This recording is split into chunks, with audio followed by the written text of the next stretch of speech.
Tape 12, Side B. You are now going to hear a story utilizing all the dynamic vocabulary you have just learned on the previous tape side. You should plan to listen to the story 3 times. The first time, just follow the story and its characters. I will read the story at a casual pace so you can follow easily. Then, rewind to the beginning of the story and listen a second time. Once you know what the story is about, you'll be better able to concentrate on the context. How, where, and in what situation the word is used. The third time you listen to the story, be prepared to read along in your workbook. Then, complete the exercise in your workbook that corresponds to this story by filling in the blank spaces with either the actual word or one of its synonyms. Ready? Let's begin. This story is entitled Harry's Misfortune. Harry had moved to Los Angeles. I went to visit him there. In New York, he had a genius for concocting ventures that always left him broke and vitiated. In Los Angeles, he claimed to have retained his genius, but without the lacerating repercussions. Leaving the plane, I imagined a glorious and aggrandized Harry, the familiar worry wrinkles exorcised from his beetling brow. Harry did look good, but strange. He wasn't so much dressed for success as emblazoned with the signs of success. Huge, shiny cowboy boots that looked as though they could extirpate all rodents from the face of the earth. Loud, showy designer clothes that virtually flagellated innocent passerbys with their arrogation of all attention. And a smile that disgorged wild currents of manic energy. Harry, I realized, was denuded of every trace of naturalness. His conversation matched his outfit. As we drove to his office, Harry alternately extolled the virtues of L.A. and fulminated against the constrictions of New York. His voice sounded like the tintinnabulation of cast iron. We stopped at a flashy new office tower. Harry parked, leaned over to me, suddenly humble and abashed, and confided that his newfound fortune was thanks to the countervailing force of his new partner, Victor. Victor effectuated the business end and left Harry alone to hatch his creative marvels. The blast of rhodomontade resumed between car and elevator and halted abruptly again as the doors closed. Failing to imbue me with his spirit of enthrallment, Harry had either adduced my skepticism or was giving way to some sober thoughts of his own. I didn't want to deprecate Harry's excitement or disparage his good fortune, but his carping about the past and prating about the rosy present had instigated a burgeoning sense of dread inside me. I dismissed the feeling. I abhor gushing enthusiasm about everyday matters, and Harry is an avowed gusher, the consummate promoter. The sign on the office door read, Victor Ventures.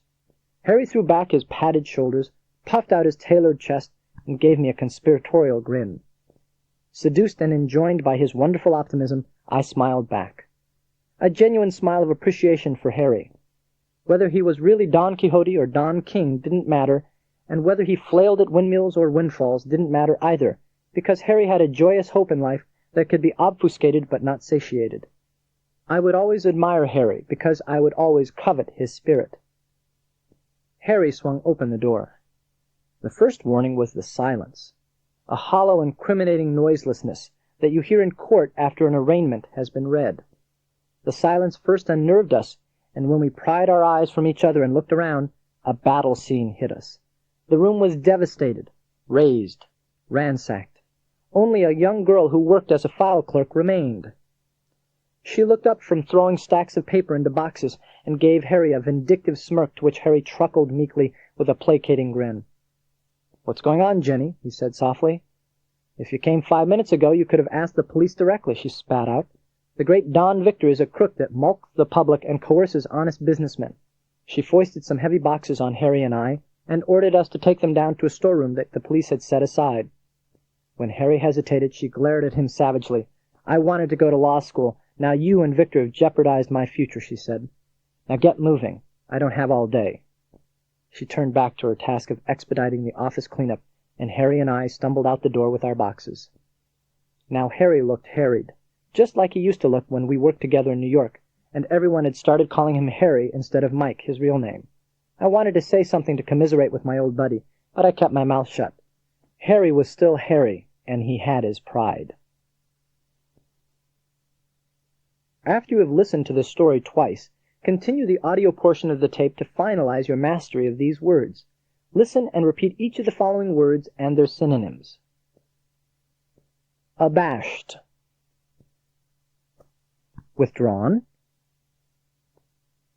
timid, dismayed, abhor, loathe, scorn, shun, adduce, claim,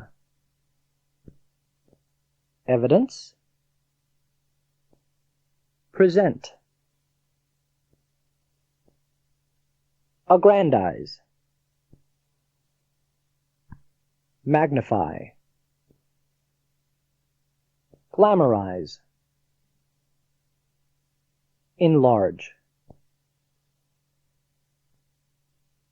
arraigned, charged, criticized, branded, arrogating, assuming, blaming, seizing, avowed, declared, attested, disposed, beetling, prominent, protruding, sagging, burgeon, expand, sprout, accelerate, carp, complain, belittle, censure, coerce, extort, induce, persuade, commiserate, compassionate, console, solace, constricted, cramped, bound, compressed, consummate, perfect, ultimate, fulfill, countervail, compensate, make up for, neutralize, covet, want, fancy, begrudge, denude, strip, uncover, expose, deprecate, denounce, curse, reject, disgorge, spew, yield, release, disparage, discredit, reduce, diminish, effectuate, achieve, realize, implement, emblazoned, adorned, decorated, extolled, enjoin, enact, dictate, require, enthrall, captivate, excite, enchant, exorcised, expelled, disenchanted, conjured,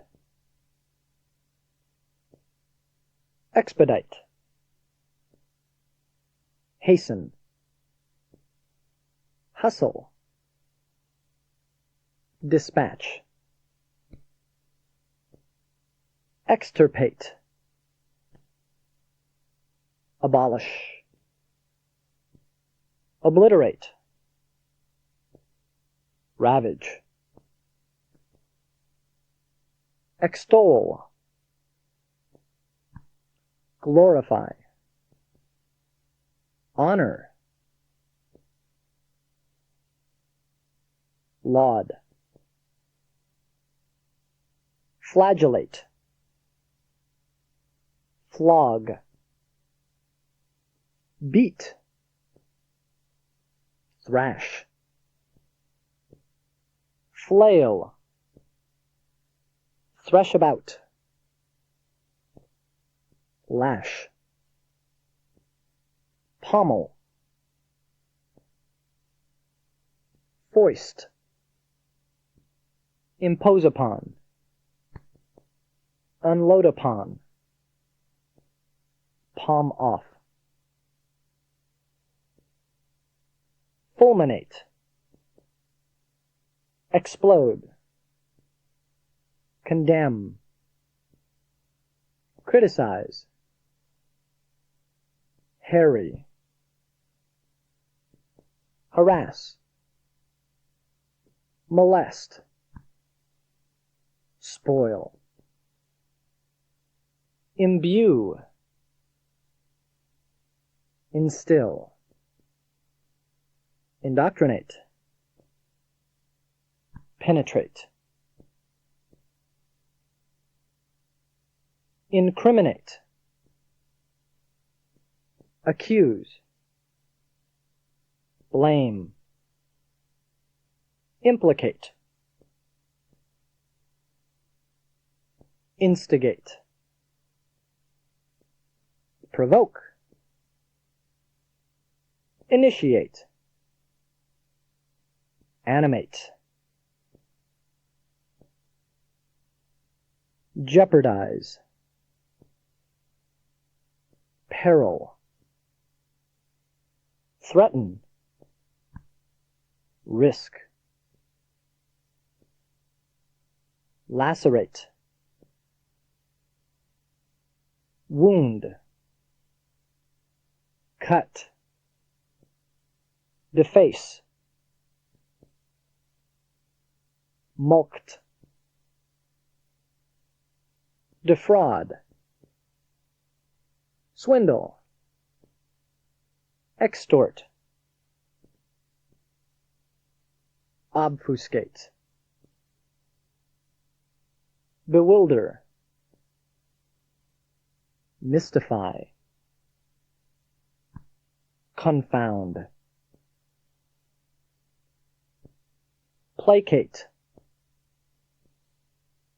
appease, relieve, reconcile, prate, banter, gossip, nonsense, ransacked, looted, rummaged, ravaged, raise, flatten, demolish, terminate. Rhodomontade, bragging. Pretension, bluster. Satiate, stuff. Gorge, gratify. Tintinnabulation, chime. Reverberation, resonate. Truckling,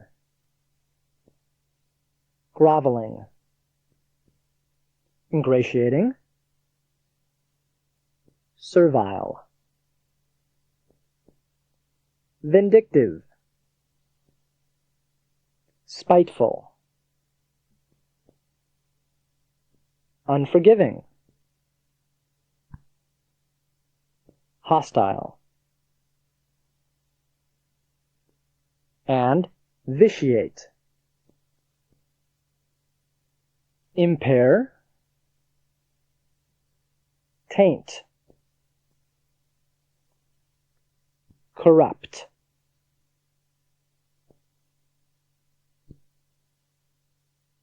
Congratulations! With your completion of this last tape, you have graduated into a very elite group. Few individuals possess the working vocabulary knowledge that you do. If you so desire, you are now imaginatively capable of holding your own in coruscating repartee. You command the ability to persuade, inspire, and motivate. As Napoleon Bonaparte once said, "It is astonishing what power words have over man." May you use that power judiciously, sagely, and with good purpose. This completes the Vocabulary Dynamics Word Power program.